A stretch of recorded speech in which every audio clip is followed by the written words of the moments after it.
Every single creator that I've produced for and a lot that I've seen on the internet have made this one mistake. Every single one. I'm an executive producer for creators, and every single creator has been selling like a teacher when they should have been selling like a fucking drug dealer. And the second I fixed that, we did multiple six figures, and one of the creators I was producing for ended up winning the Skool games and out earning 14,500 other creators on Skool. And I'm about to ruin how you see every offer on the internet, including yours. You're selling the homework instead of selling the drug. Stop telling people what's in your offer.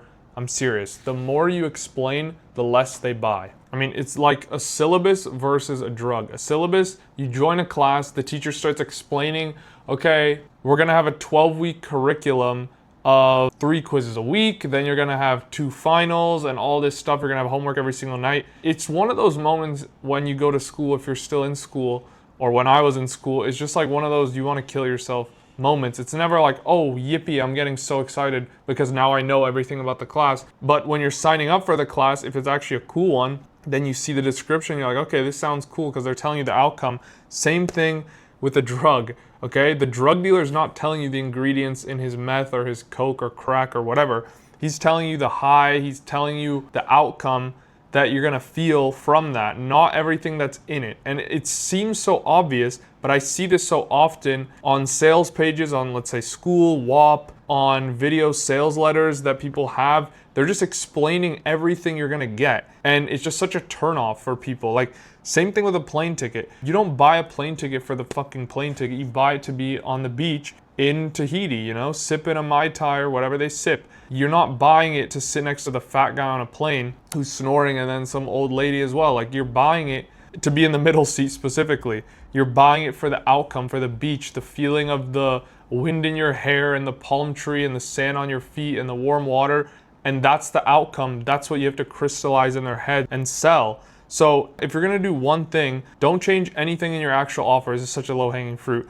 Just change how you sell it and actually people perceive it. You don't have to restructure your whole program if you don't want to. Obviously you should if you want to just optimize things more, but if you want to just have the lowest hanging fruit, just sell the outcome, not what's in it. And I see this also with people selling B2B, or even if it's more like selling real estate, you're still selling the outcome, but in a business sense. So you're selling, okay, you're not gonna have to look at your dashboard every 10 minutes, or you're not gonna have to manage this team, or like still sell the outcome because people are still human. They want the outcome, there's still emotion involved.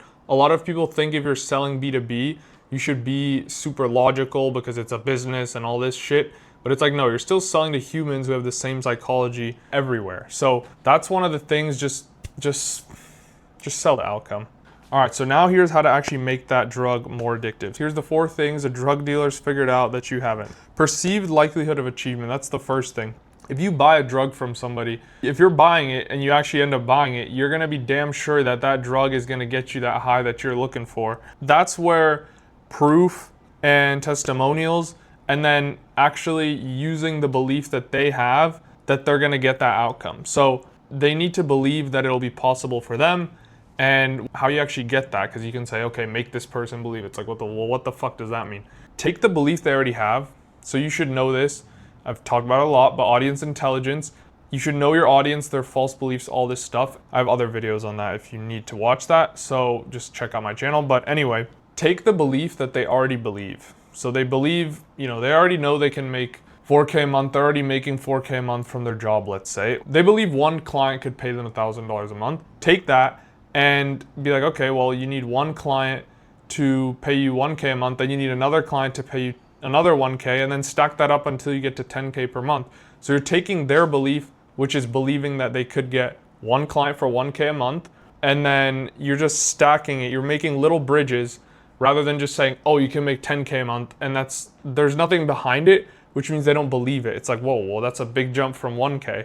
But if you build a little bridge, get another client, 1K a month, get another client, then hire a VA for 500, then outsource this, and then you slowly build that bridge, and every time it's like a little micro yes that they get, then they'll start believing it. That's one way of increasing the perceived likelihood of achievement, because you're just stacking their belief. And then you also have the proof and your testimonials and credibility. Next one is time delay.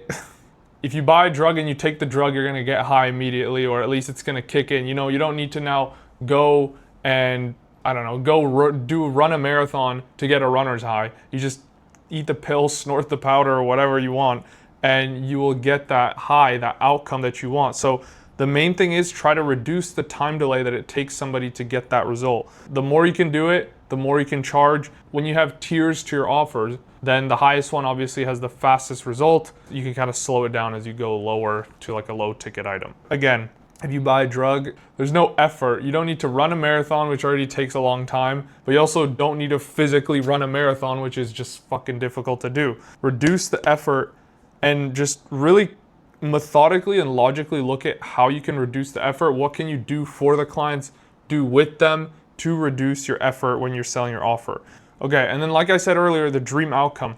Make it so vivid they can taste the outcome, they can taste the ocean, crystallize their desire into words that they can't even put into themselves. They have this kind of vague thought of what they want, and you're able to crystallize it so vividly, they know that you have the solution. If you know so specifically what their outcome is or what they want, that means they're gonna think, okay, if he knows exactly what I want, he probably knows exactly how to get there. Same thing goes for the pain. If he knows exactly the pain I'm going through, he probably has the exact solution. So use that. Those are the 4 things: dream outcome, perceived likelihood of achievement, reducing the time delay, and reducing the effort and sacrifice that it takes. So 4 things that drug dealers do very well. So take it from them and use that. So stack all 4 and you're basically selling meth, folks.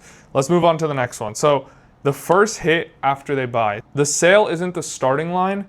The moment someone pays you 3K, 5K, 10K, whatever the amount, they immediately start looking for proof that it's a mistake. And this is where most creators fumble within the first 24 hours. So I'm talking about after they actually pay you now. Buyer's remorse hits instantly. The moment someone hands you money, they're gonna start thinking of reasons why they made the wrong decision. That's also the reason you don't wanna let someone get off a sales call and make a decision, because the moment you get off a call, you start thinking of reasons why this isn't right for you and da-da-da. That's why salespeople are always supposed to get the close on the call, because buyer's remorse will hit before they even buy and they'll start regretting it. They'll start talking themselves out of it. Buyer's remorse is instant and you have to actually do something to prevent it or reduce it as much as possible so you don't get refunds or chargebacks. And so in order to do that, you need to make them feel like they just bought something tangible. So if you're selling, let's say you're selling beta access to something, and so you haven't built out even the course yet or the mentorship, so it's basically just access to you, at least get them to book an onboarding call. At least give them access to the community or whatever the resources they're gonna have access to. Give them access to something tangible. So don't wait till after your sales call where you close them and then like 24 hours later you send them the booking link to book an onboarding call, or whatever your product might be. That might seem obvious, but just think about, as soon as somebody buys, they're gonna try to think of the reasons that they just made a mistake. And so you need to reinforce that they made the right decision by giving them products, access, value, things to move their steps forward in order to get them that transformation that they want. And it needs to be quick so they don't regret their decision. Also, you should be giving them what they want and not what they need. On the back end is where you give them what they need. On the front end, that's where you're giving them what they want. You're selling one thing, you're selling one category. And in order to give them that first hit, the welcome video that you have for them, their onboarding video, whatever you want to call it, this is where it's very important to structure this correctly, because it's a very low-hanging fruit to get people more bought in and not charge back or refund. The point of this welcome video, again, it's not to go through all the modules and now what they're getting, it's to hype them up for the journey. You show your transformation again, you show the transformation they're about to get. You just hype them up and get them ready to go on this path. And what that will also do, this will get more people to be more bought in, and that'll get you more testimonials, results again. But you can also get referrals from this, because someone's gonna get bought in, they're gonna get hyped.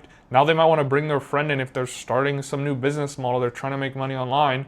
Now they're gonna be like, oh shit, all right, now I'm hyped up. Let me bring my friend in, and you can get a testimonial. So you can mention that too, either after that welcome video or even on the sales call too. So that's just an easy way to get referrals from hype. And if you want to see how I tricked a creator's audience into winning him the Skool games, then I'll link that video somewhere here. Peace out. Appreciate your time.